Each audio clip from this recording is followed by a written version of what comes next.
혈액과 소변, 침 등을 통한 난치병과 전염병 등의 진단 기술을 액체 생검 기술이라고 합니다. 이는 우리 인간의 생체 유체에 존재하는 세포와 세포의 분비물 중 질병과 관련된 바이오마커를 검출하는 기술을 의미합니다.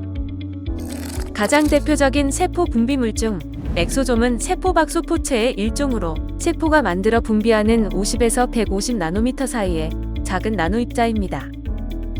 엑소좀은 질병과 관련된 RNA와 단백질 등 다양한 바이오마커를 보유하고 있어 액체 생검 기술을 통해 이들을 동시 다중 검출하는 것이 중요합니다. 하지만 엑소좀의 세포보다 작은 입자로 분리와 농축 등이 매우 어렵다는 문제가 있습니다. 따라서 세포와 엑소좀을 포함한 각종 분비물을 손쉽고 효율적으로 분리 또는 농축할 수 있다면 암과 신경퇴행성 질환, 면역질환 등의 난치병과 전염병 등을 조기 진단하고 이에 대한 치료를 할 수 있습니다. 인천대학교 이원종 교수 연구팀은 기저귀 등에서 널리 사용되는 소재인 고흡 수성수지에서 그 답을 찾았습니다.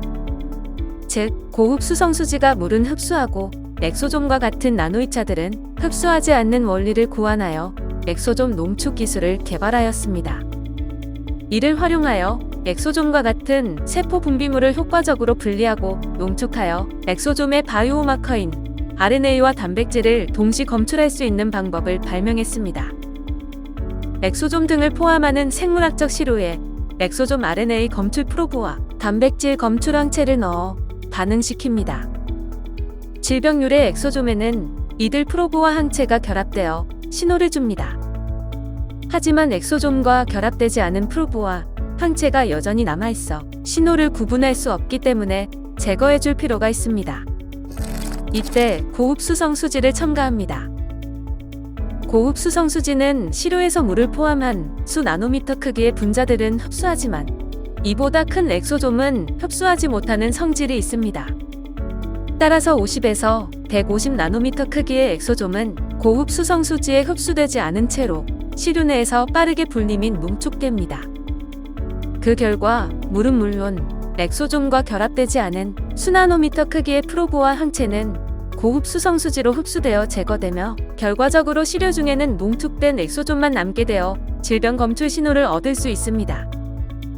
이 신개념 농축법 개발을 통해 작은 크기로 인해 다루기 까다로운 세포 또는 이의 분비물인 엑소좀은 물론 비슷한 크기의 바이러스를 빠르고 효율적으로 농축시킬 수 있으며 이를 통해 액체 생검 등의 진단법 개발에 적용할 수 있습니다.